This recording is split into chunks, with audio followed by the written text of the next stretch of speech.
Hoy vamos a hablar de educación médica. Vamos a hablar de una situación que puede ser problemática y de hecho lo es en diferentes partes del mundo y en diferentes programas de entrenamiento posgraduado.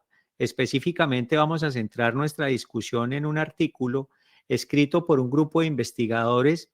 Uno de ellos está aquí con nosotros y nos permite el honor de entrevistarlo y discutir un poco el artículo que salió a la luz precisamente el año pasado en la revista Biomédica. Se trata del doctor Luis Carlos Domínguez. Él es profesor del Departamento de Cirugía de la Universidad de La Sabana en Colombia y también del Departamento de Educación Médica. Su especialidad es cirugía y es para nosotros un honor tenerlo aquí con nosotros. Doctor Luis Carlos Domínguez, ¿cómo ha estado? Muy bien, doctor Pérez, muchas gracias por la invitación y muy orgulloso de participar en este proyecto y de representar al resto del grupo de investigadores. Maravilloso. Y esta es una oportunidad también para mí de interactuar con colegas colombianos, donde yo me entrené también como médico y como anestesiólogo. Entonces es para mí un placer estar aquí hablando con el doctor Domínguez. Hablemos un poquito del tema del artículo que se publicó. Como decía anteriormente, sale en la revista Biomédica del año 2022. El nombre del artículo es acoso laboral y acoso sexual en la población de residentes de cirugía general en Colombia. Primero que todo, ¿qué los motivó a ustedes a investigar en este tema? Bueno, yo creo que lo primero es, nos motivó la necesidad de hacer objetivo un problema latente que ocurre en los programas de posgrado en cirugía, que pues ha sido reconocido en todo el mundo. Colombia no es ajena a esta, digamos, mala tendencia educativa en la que existe acoso laboral y existen formas de maltrato y de alteraciones del bienestar de los residentes. Y esto nos llevó a explorar este problema, que es un problema latente percibido en Colombia, tanto por profesores, por residentes, por estudiantes, por la comunidad académica, pero que debía empezar a estudiarse poco a poco, con el fin de hacerlo objetivo, visible, comunicarlo a los interesados e iniciar simultáneamente, tal vez más adelante hablaremos de eso, algunas estrategias para intentar mitigar este fenómeno que definitivamente afecta de forma negativa la educación quirúrgica colombiana. Claramente, y para nosotros que hemos estado en medios hospitalarios durante años, como usted bien lo dice, es un tema que está ahí como latente, ¿no? Y todo lo hemos visto de alguna manera, pero que ustedes hayan puesto el dedo sobre la llaga se me hace muy valioso. Empecemos hablando un poquito del programa de cirugía, sabiendo que nuestra audiencia está localizada en diferentes partes del mundo. El programa de residencia de cirugía general en Colombia tiene una duración de ¿cuántos años? De 4 años, digamos, la residencia de cirugía en Colombia es una residencia en promedio de 4 años. Históricamente ha sido así. A diferencia de otros países del mundo, digamos, en Colombia la gente una vez termina su formación como médico general, pues realiza un año de internado. El año de internado está incluido dentro de la formación como médico general, a diferencia de otros contextos en donde forma parte del posgrado. Y una vez termina y se gradúa el médico, pues puede ejercer un año de servicio social obligatorio e iniciar una práctica profesional independiente. Y algunas personas optan voluntariamente por programas de entrenamiento, tanto especializaciones clínicas como especializaciones quirúrgicas, en universidades públicas o privadas. No existe en Colombia un sistema nacional de admisión, como ocurre en otros países del mundo, sino que la gente aplica directamente a cada universidad. Las universidades son las que están encargadas de la formación del posgrado. Y en el caso de cirugía en particular, entonces son 4 años de formación de cirujano general y después 2 o 3 años de formación aún más especializada. Dura 4 años y existen en el momento 21 programas de cirugía activos en el país, que están distribuidos en las principales ciudades. Uno de esos programas inició este año y más o menos el número aproximado de posiciones de residencia o de cupos que llamamos nosotros es cercano a unos 80 anual. O sea, esto es más o menos lo que eh, el número de personas que se gradúan como cirujanos anualmente. Pero definitivamente el número de posiciones de residencia es baja para el gran volumen de médicos que quieren aspirar. Entonces, son posiciones altamente competidas, ¿sí?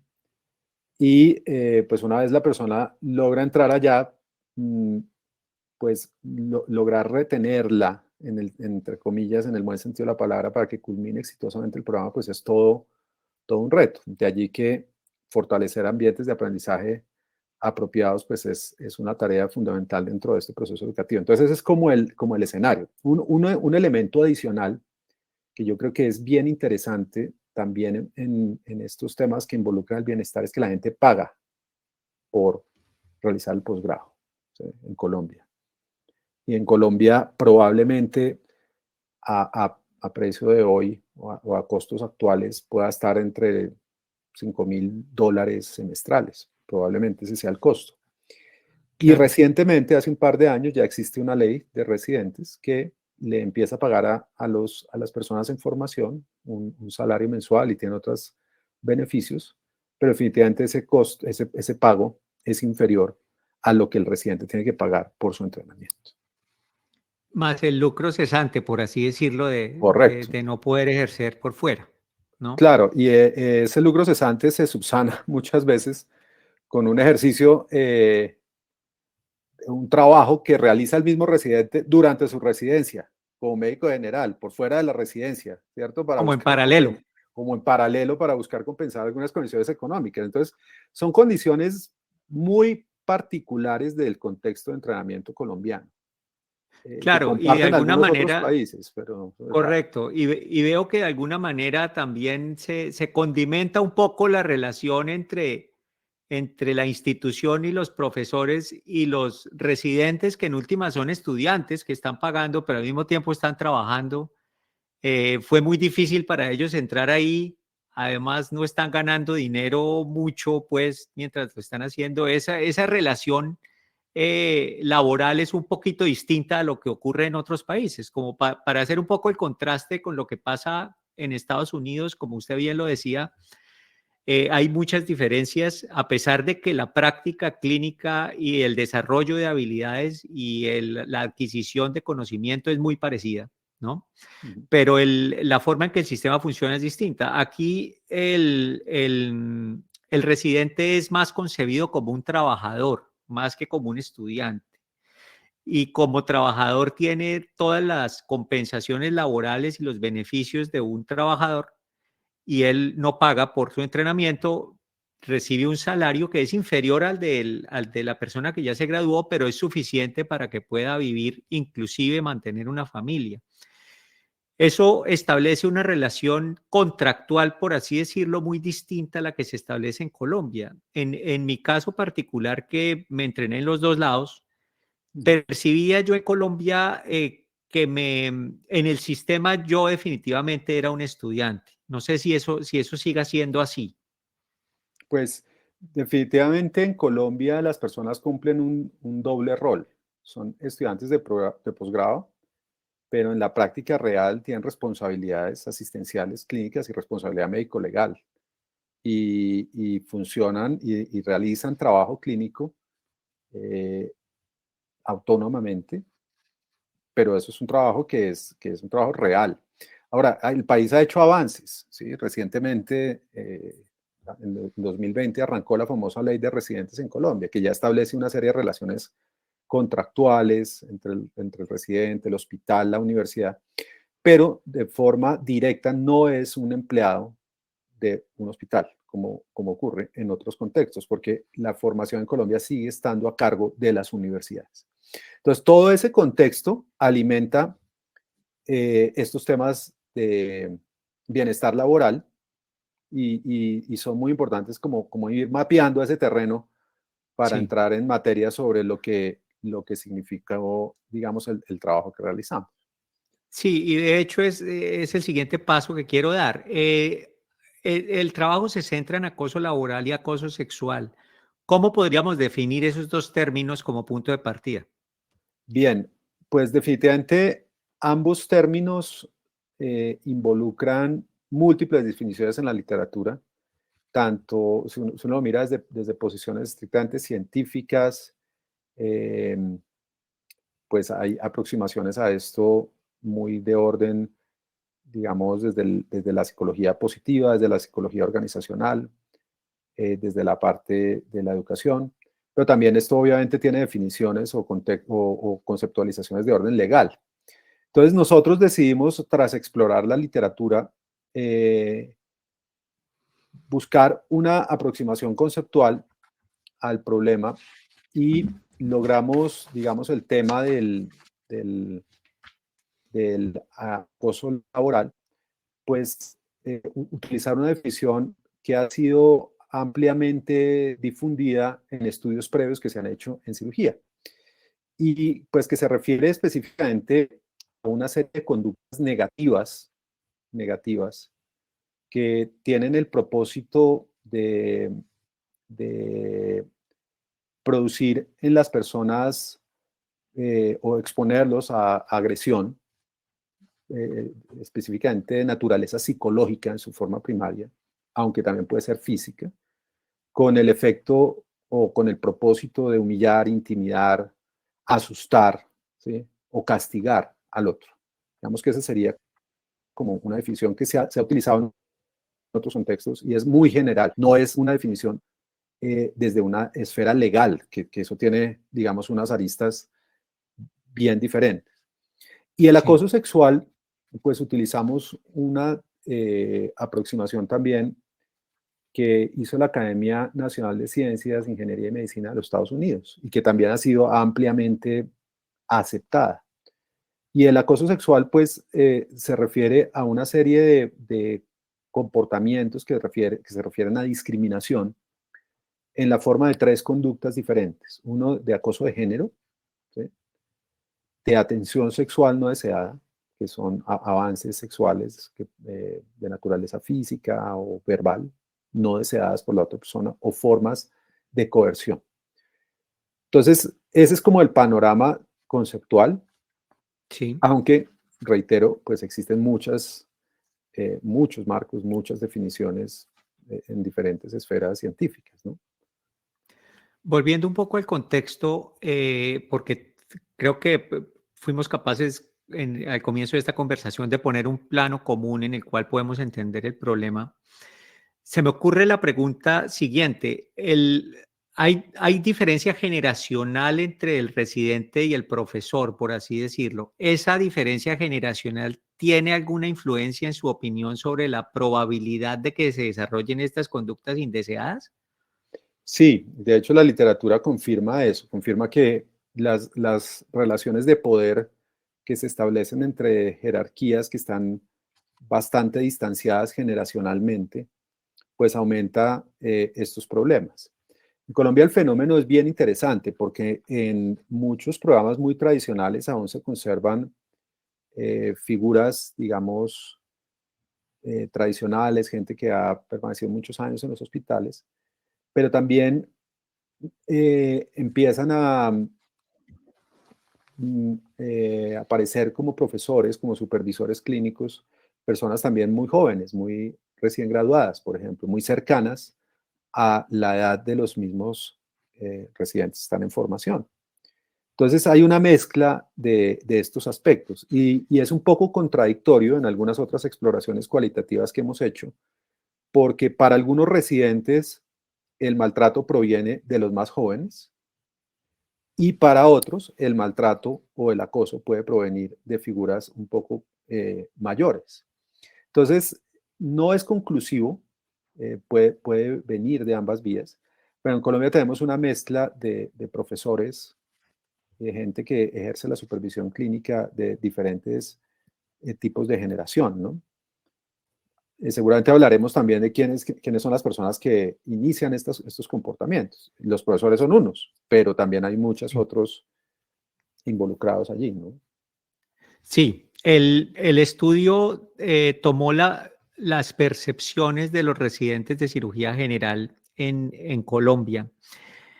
Y ya entrando un poco en la metodología, cuéntenos un poquito cómo la estructuraron, cómo contactaron esos residentes, qué tasa de respuesta tuvieron, cómo fue el proceso. Ujú. Bueno, este es un estudio que tiene una naturaleza bien especial porque fue hecho en conjunto entre la academia, entre varias universidades y la Asociación Colombiana de Cirugía. La Asociación Colombiana de Cirugía tiene una división de educación y esa división de educación pues se encarga de muchos aspectos que tienen que ver con aspectos curriculares, con aspectos educativos generales, eh, con aspectos de bienestar de los residentes, con aspectos de educación continuada, en fin, varias cosas. Entonces el proyecto surge allí. Y pues varios investigadores ocupamos un doble rol, tanto en la Asociación Colombiana de Cirugía como miembros de esta división, o en el caso de la doctora Torregrosa para ese momento como presidente de la Asociación Colombiana de Cirugía, y también como profesores de programas de entrenamiento en cirugía. Entonces, a partir de allí, la división de educación específicamente tiene un contacto muy estrecho con los directores de cada programa, con los directores. Para este momento en el que se hizo este estudio, pues había 20 programas activos en el país. Como mencioné al principio, hoy son 21, pero para ese momento se pudieron contactar los 20 programas. Existe también un trabajo colaborativo que ya viene de un tiempo atrás para otros estudios en otros temas. Entonces, ese fue el canal, digamos, como para iniciar el estudio. En segundo lugar, pues metodológicamente fue un estudio transversal que inició con el desarrollo de un cuestionario que incluye instrumentos validados que respaldan o que están respaldados por esos constructos teóricos de esas definiciones que mencioné previamente. Y esos cuestionarios se distribuyeron a la población total de residentes, que para ese momento era cercana a los 380 residentes en el país, contando los 4 niveles de entrenamiento. Y se obtuvo una respuesta cercana a 302 residentes, justamente, que es bien significativa y que podría estar alrededor del 80%. O sea que la tasa de respuesta fue alta y nos permite hacer unas inferencias generalizables, digamos, a la población total. O sea, esto tuvo un carácter censal. Entonces, parte de eso, de uso de instrumentos validados con propiedades psicométricas adecuadas, aplicados de forma censal y con una tasa de respuesta alta. Y el análisis, pues es un análisis que muchos de estos instrumentos tienen valores de referencia normativos y metodologías para su calificación que los hace comparable en sus resultados con otros estudios publicados en diferentes contextos. Entonces, bajo esos argumentos, nosotros utilizamos 2 instrumentos y pudimos llevar a cabo el estudio sin mayor problema con la cooperación de directores de programa y de jefes de residentes específicamente en todo el país. Sí, que claramente con esa tasa de respuesta tan alta que ustedes tienen, el estudio se vuelve más robusto. Hablemos un poquito de los contenidos de esos cuestionarios. ¿Qué evalúan en términos generales y cómo es la escala de calificación? Bien, cuando uno habla de acoso laboral, ¿sí? Pues habla de comportamientos negativos que ocurren en el trabajo, en interacciones entre las personas.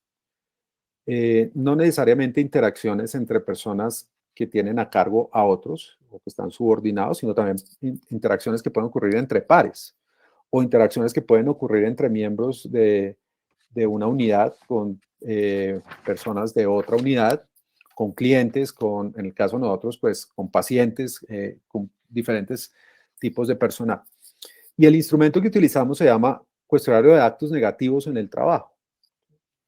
Este instrumento tiene varias versiones, pero la versión que nosotros decidimos utilizar, que ya había sido utilizada en otros estudios publicados globalmente para evaluar este mismo problema, pues se evalúan 14 comportamientos negativos que pueden, digamos, indicar o ser trazadores de actos negativos de acoso laboral. Eso por un lado. En el tema del acoso sexual, aunque existen muchas formas, nosotros quisimos, y teniendo en cuenta que este es un tema sensible para el país, sensible para la comunidad académica y que no tiene antecedentes de haberse estudiado, pues nosotros quisimos entrar al terreno de una forma, ¿qué palabra poder utilizar acá? De una forma suave, de una forma, entrar Sutil. sutil, correcto. Y lo que hicimos fue preguntar si las personas habían experimentado alguno de esos 3 tipos de comportamiento. Ahora, normalmente estos cuestionarios, ¿cómo evalúan la frecuencia? Lo miden por la frecuencia o la exposición que la persona ha percibido en los últimos 6 meses. En los últimos 6 meses.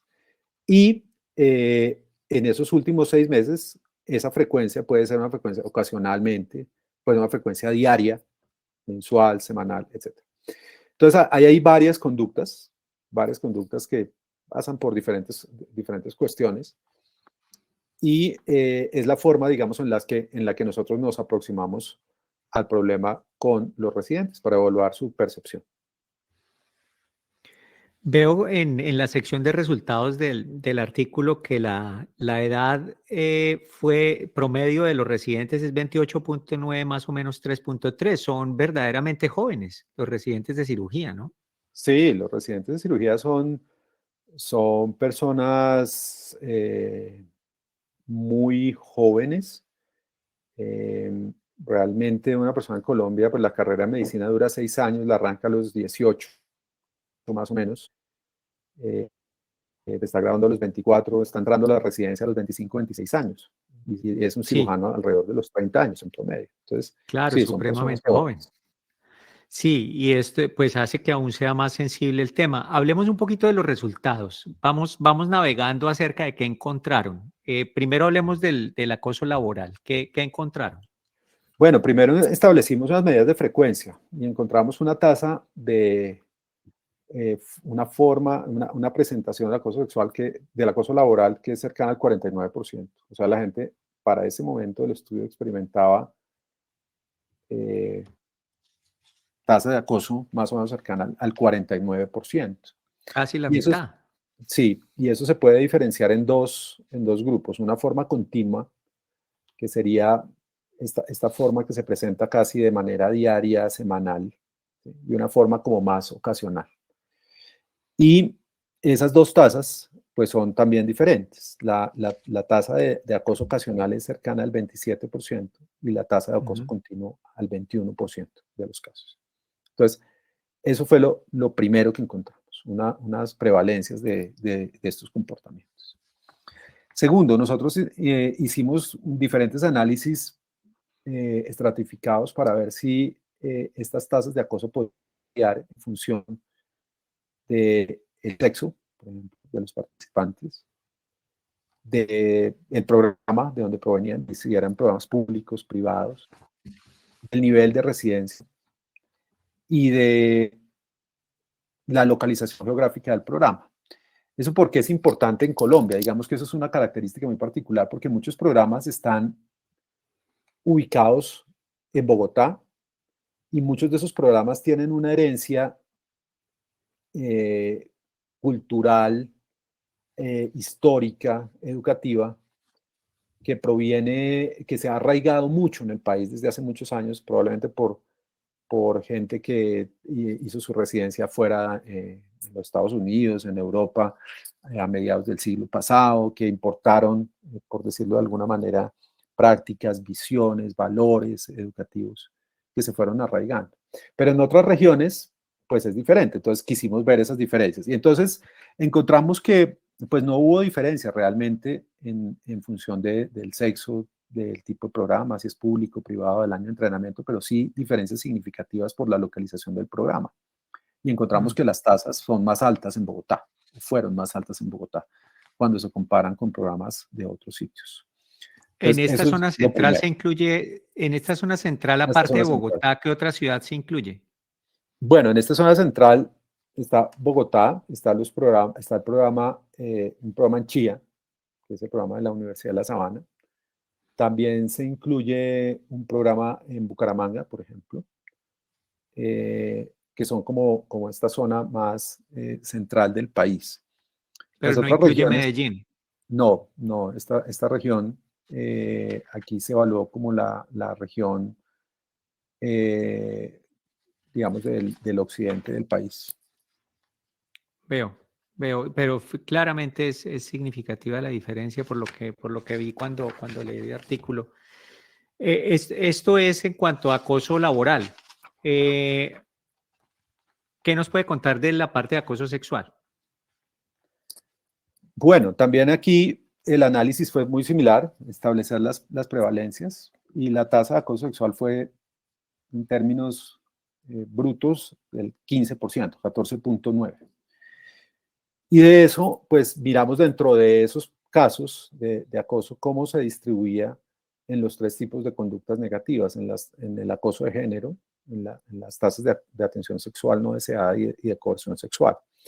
Y encontramos que la mayoría de los casos están repartidos en atención sexual no deseada, acoso de género, discriminación de género, y unos muy pocos casos, por fortuna, de coerción sexual. Y también encontramos que hubo pues mayor prevalencia de estas conductas en los programas del centro del país, pero las diferencias también variaron en función del sexo de las personas. O sea, aquí encontramos que definitivamente las mujeres fueron significativamente, percibieron de forma significativa mayores eventos de acoso sexual. Entonces, esto es en cuanto, digamos, a los datos generales del acoso sexual, que son algunos coincidentes con el acoso laboral. Sí, entiendo. Una pregunta me surge. Menciona usted que el acoso sexual fue más prevalente entre residentes mujeres. Si uno mira la población de residentes hoy día, aproximadamente qué porcentaje en cirugía general son mujeres. En cirugía general, en este momento, más o menos la relación es de un 60-30 aproximadamente. ¿Sí? Más hombres, Hay más hombres que mujeres. entiendo. Pero en Y los los últimos profesores, años, perdón, sí, señor, ¿y los profesores se mantiene más o menos la misma relación? la mayor parte de profesores yo creo que son hombres. ¿Sí? Ok, Pero ha habido un cambio bien importante porque hay una transformación de la cirugía colombiana de unos 10 años para acá, donde los programas han estado muchísimo más abiertos a la admisión de mujeres. También hay un interés mayor de las mujeres por la especialidad. Las mujeres hoy en día ocupan más posiciones de liderazgo también. Obviamente todo esto está en desarrollo, pero este 60-40 no es el mismo 80-20 de hace 15 años. Entonces ha claro. habido una transformación muy acelerada de este proceso. Entonces, no obstante estas diferencias, la prevalencia de este fenómeno, particularmente del acoso sexual, fue mayor en las mujeres. Entonces, sí sigue siendo un tema preocupante, un tema que merece atención y que es coincidente, digamos, con lo que se ha encontrado en otros contextos. Si pasamos de lo descriptivo a lo prescriptivo, porque las cifras que muestra usted son llamativas. Me parece que especialmente la del acoso laboral son un poco alarmantes porque es prácticamente la mitad. Eh, a nivel de los programas, ¿qué se está haciendo? Y a nivel de los organismos que regulan los programas, ¿qué se está haciendo? Bueno, ahí hay muchas cosas que para tener en cuenta. Primero, la tasa es muy alta. No es un consuelo decir que es más baja que en lo que se reporta globalmente. Las tasas Ok, de acoso laboral en revisiones sistemáticas que se han hecho, grandes, de muchos estudios a nivel global, revisiones serias, pues indican que esto está más o menos en el 60-65%. O sea, no es wow. nada despreciable. Entonces, aquí nosotros tenemos unas tasas que son un poco menores y en una actualización de este estudio que hicimos ahora en septiembre, pues son un poquito más bajas. Ok, Pero, no obstante, eso no es uno para alegrarse, ¿no? Para decir es que estamos más bajitos que el promedio global. Entonces, aquí hay varias cosas, porque cuando se abordan estos temas desde la gente que lo ha estudiado de la psicología organizacional, pues lo primero que le recomiendan a las instituciones, a las organizaciones, a los departamentos es, usted tiene que establecer si esto realmente documentar bien el problema, porque por ahí parte muchas de las acciones que se pueden llegar a tomar. Y eso es precisamente el origen de este estudio. Entonces, con base en esta información, lo primero que nosotros hicimos es devolverle a cada programa esta información, pero la información particular de cada uno de ellos para que la conozcan allá. Por supuesto, eso no está publicado.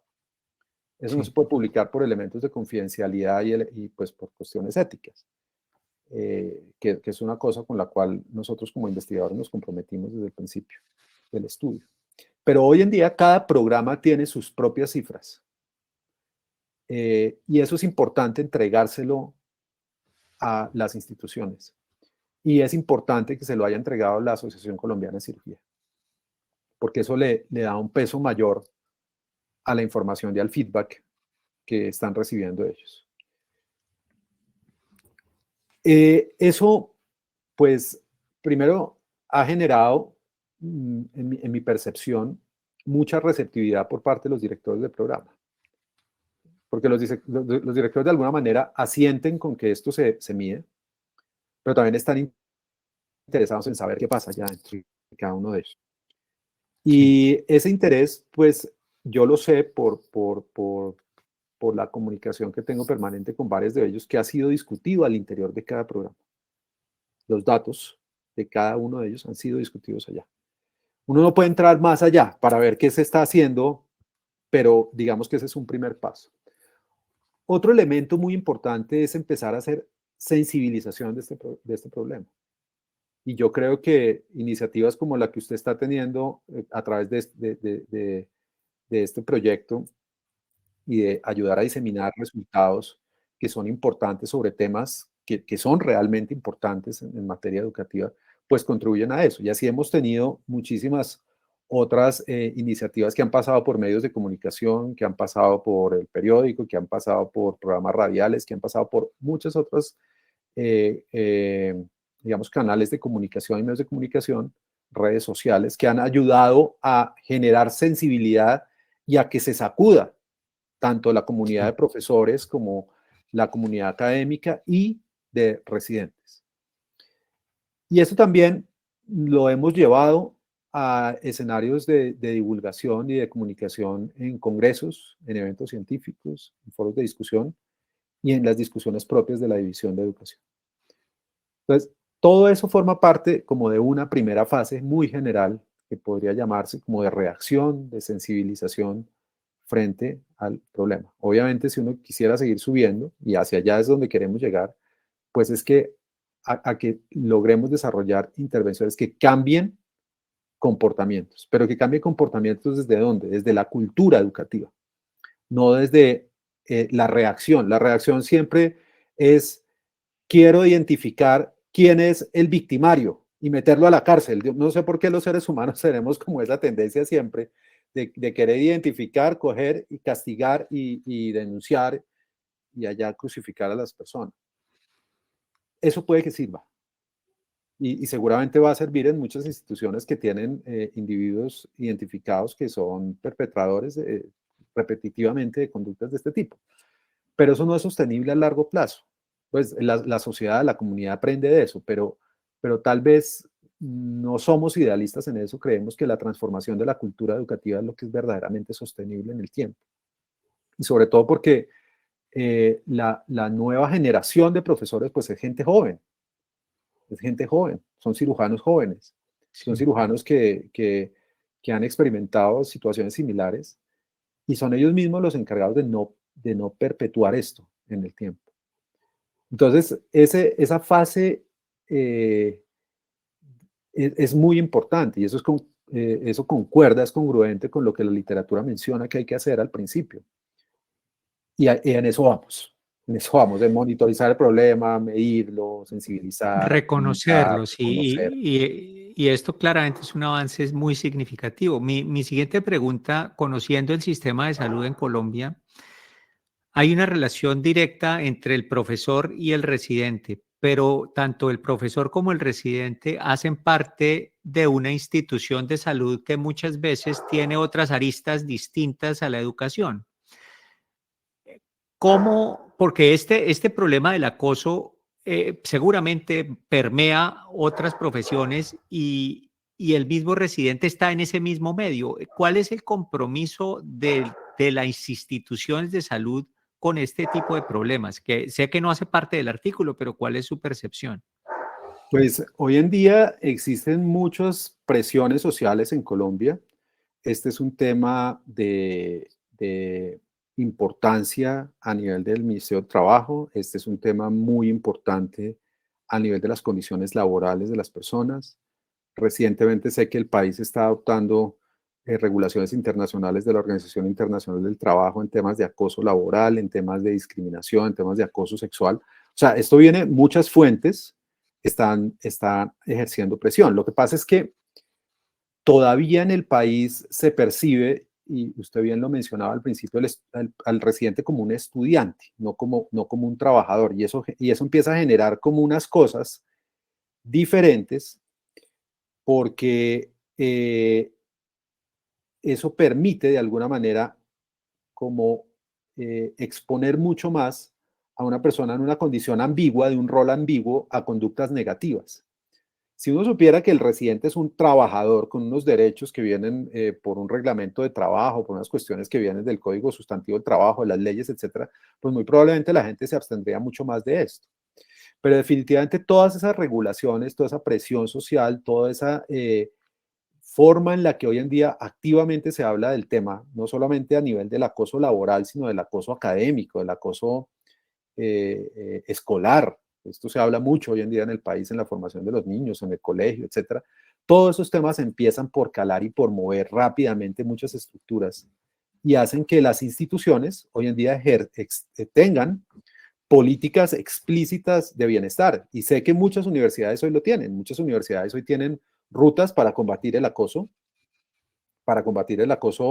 que digamos en el entorno universitario no estrictamente se llama el acoso laboral, pero pues sí el acoso estudiantil, el acoso académico, el acoso sexual.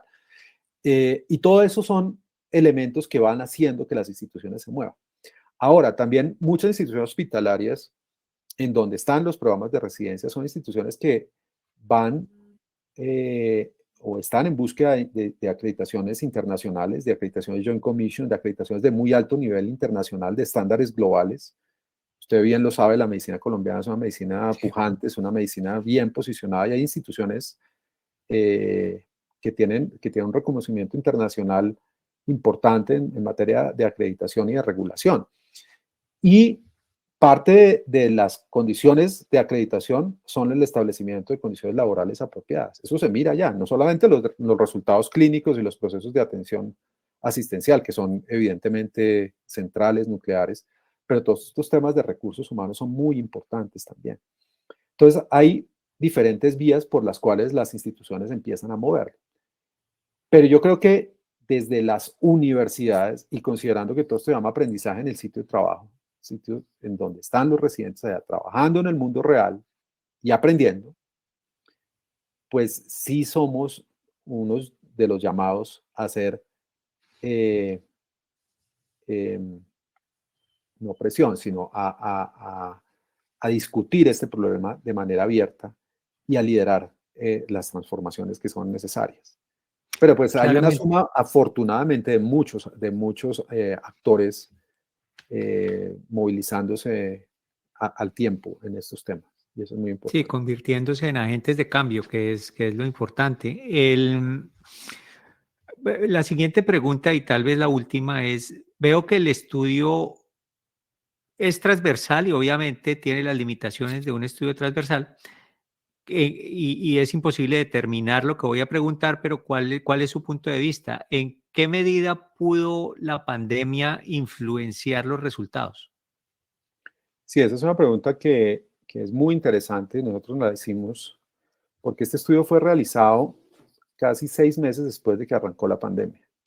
Y cuando, como bien lo discutimos anteriormente, cuando se le pregunta a la gente, se le pregunta por sus percepciones de 6 meses atrás.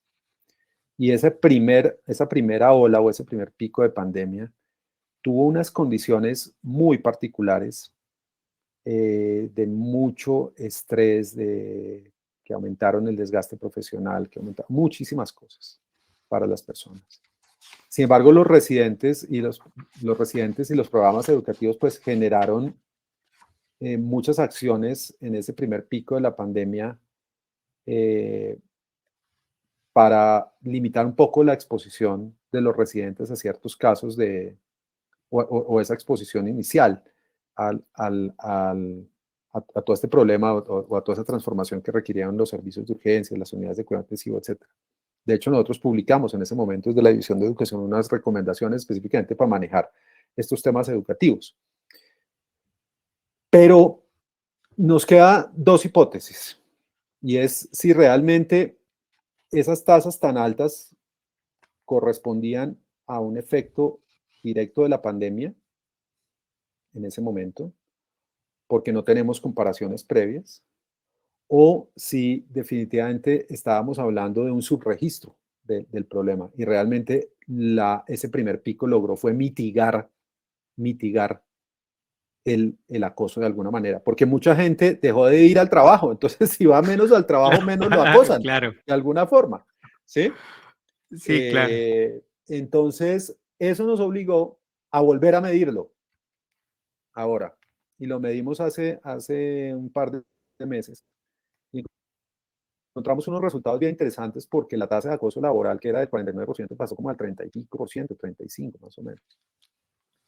Entonces, ahí sí nos confundimos más. Bueno, ¿fue realmente la pandemia la que lo subió o esto venía alto o esto ha O la bajado intervención, sustancialmente? ¿no? Exacto, o la sensibilización ha servido, o toda esa confluencia de factores de país, de sociedad, en diferentes sectores han realmente llevado a esto para abajo. Pero son las hipótesis que surgen necesariamente y que son la limitación propia de los estudios transversales, como usted menciona. Sí, claro. Y yo creo que con esto podemos cerrar la conversación. Pues ha sido pues un placer, ¿no? Hablar con el doctor Domínguez hoy por varias razones. Una de ellas es porque pues siento todo lo que usted está diciendo, lo siento muy propio, obviamente, porque mi entrenamiento inicial fue en Colombia, pero aparte de eso, porque veo que se están haciendo cosas y se están haciendo muy bien. Allá en Colombia se ha venido evolucionando de tal manera que pienso yo que Colombia es uno de los países líderes en medicina en el continente.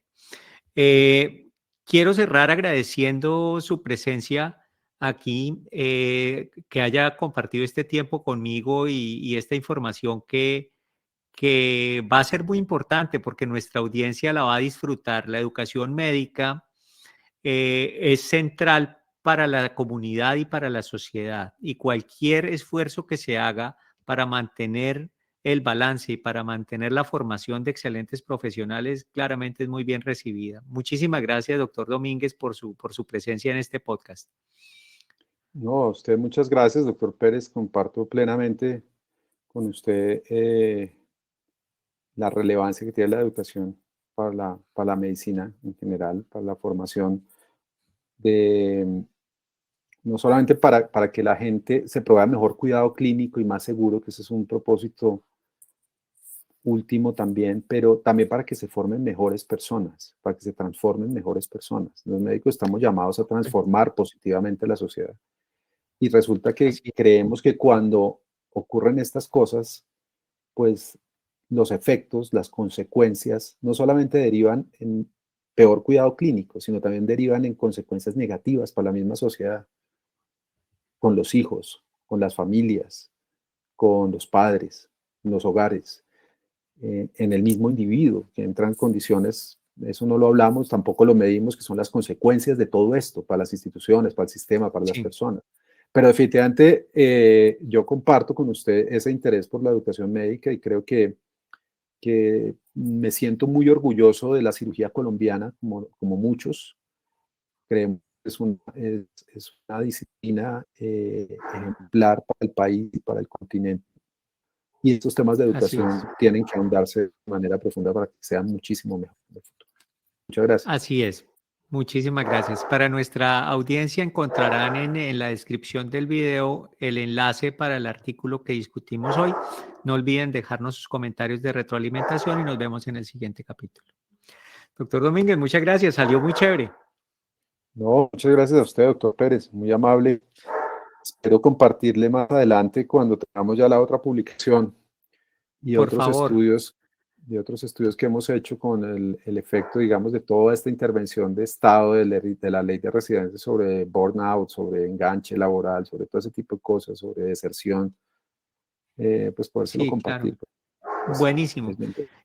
Por parte mía, cuando completemos la edición y lo subamos a las diferentes plataformas, le mando inmediatamente el enlace. Bueno, claro que sí, Listo. claro que sí. Bueno, doctor Pérez, ha sido Magnífico. un Muchas verdadero gracias. privilegio. Muchas Lo gracias, mismo. que esté muy Un bien. abrazo. Hasta Chao, luego. chao.